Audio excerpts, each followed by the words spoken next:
Hello, welcome to Romantic Wednesdays with Poetry. I'm Alisa Agnes, your host, and I believe it's time to get real and spill some tea or coffee. And I already have my cup of coffee prepared. Yep, I hope you have yours as well.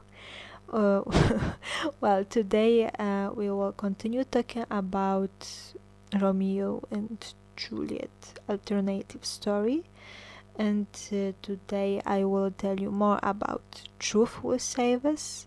That's the first title, and the second title is The Darkest Night of Suffering. These poems are rather short, but I hope you like them, and I hope you enjoyed this episode anyway. So, at first I will read you Truth Will Save Us, and later we'll talk about the truth for a minute. Or a little bit longer, we see. So, that's Truth Will Save Us. I can go back when you still remember eyes of another. I can't go back when I still feel tears on my face. 2020, it's supposed to be such a beautiful year, but it's all dead.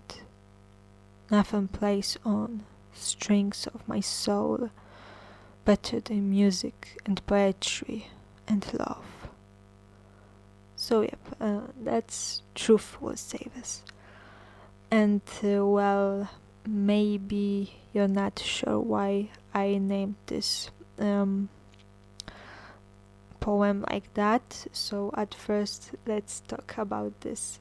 So truth has always been, the most important to me, because lying is so ugly. It's just ugly. I don't have another word for this. It's just ugly. And I felt like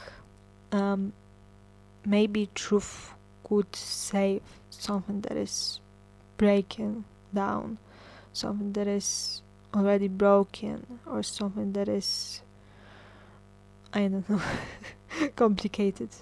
Yep. And I felt like maybe saying the truth will be the answer that is needed for this broken relationship. It's like wondering, maybe if people knew the truth of this relationship, then maybe such things like cheating or lying wouldn't be happening between these two people.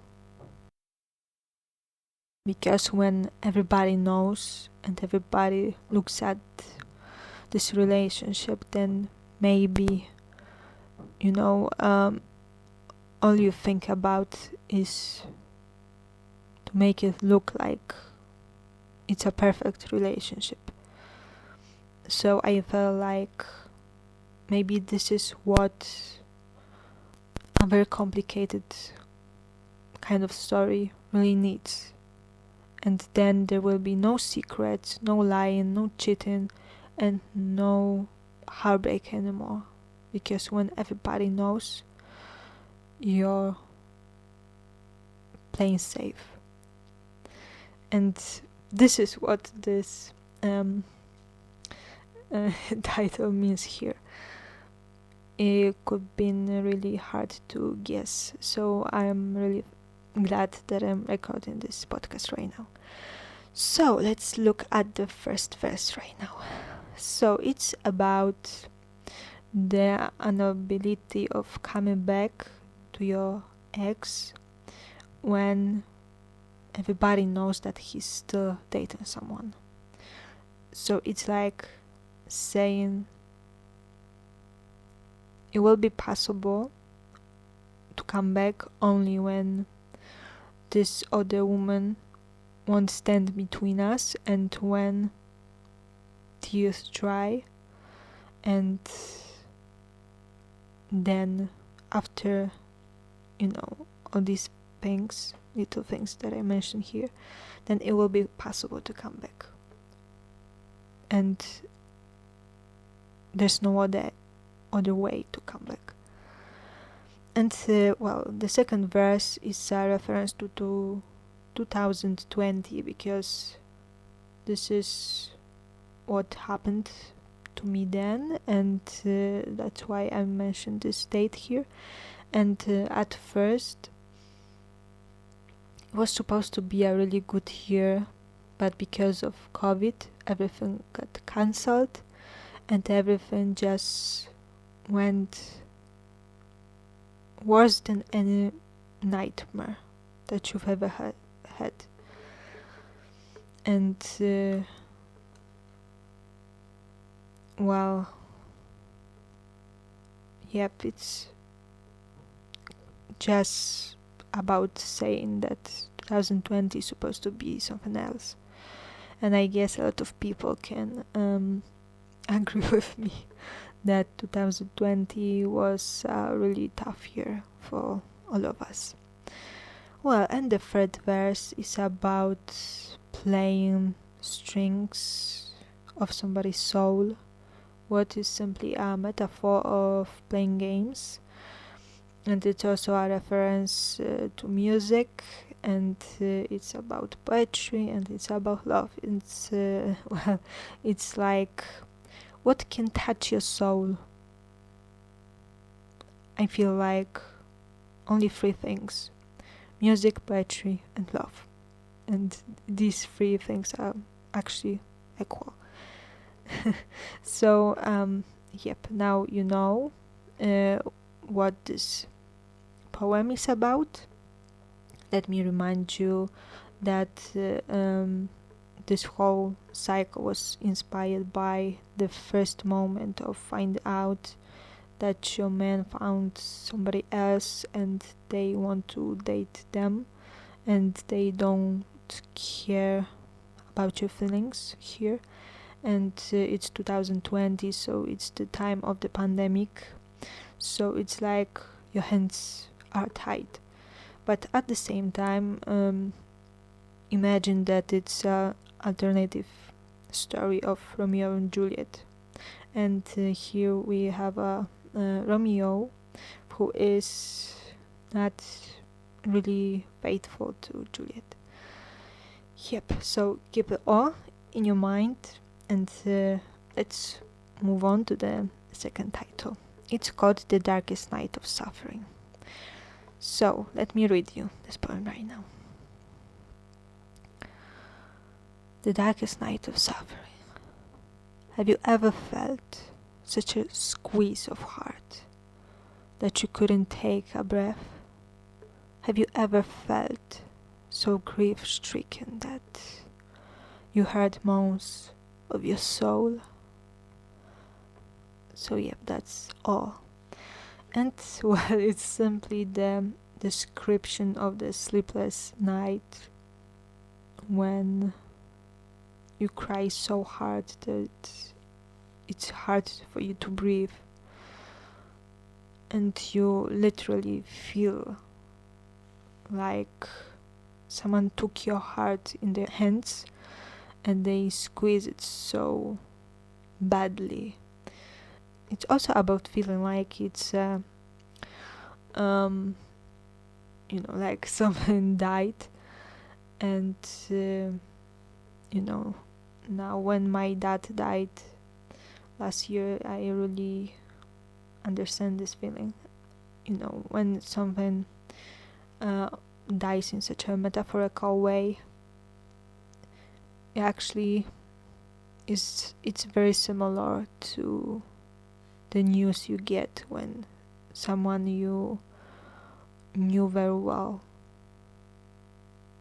just leaves this world forever. So it's about also this kind of grief that you go through in such a metaphorical way because of this loss. And also it's very important to remember that as long as you both breathe, there's always hope for it to come back.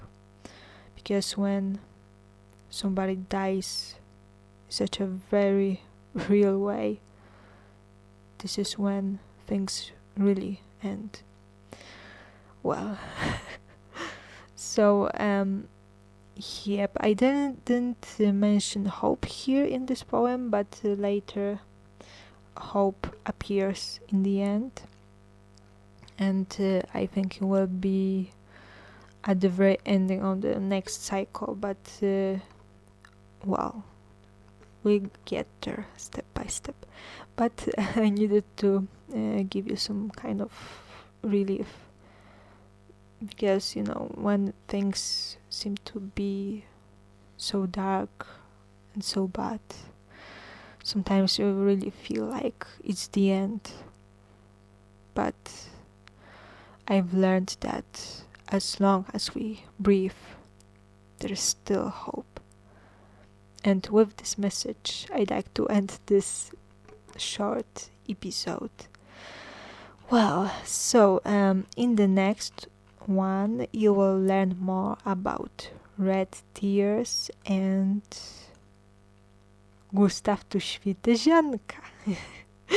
It's a very fun poem, and these two characters, I mean Gustav and Świtezianka, are characters from Adam Mickiewicz's poetry. And I will tell you more about what these characters mean, because they are a metaphor here. So I will tell you more about Polish romanticism in the next episode, about this inspiration that is hidden in this title. And well, I hope you like this. So I think it's all today. Thank you so much for listening. Let me remind you of my store. If you like my poetry and you like to maybe buy some merch, then you can find this on alisaagnes.com. And there are also signed copies of my books and ebooks if you if you'd like to read my books on your ebook reader. And well, yep, maybe there is also a little sale going on, we never know. So yep, the end of ad and the end of episode. Okay, so that's time to tell you until the next time. Yep, bye.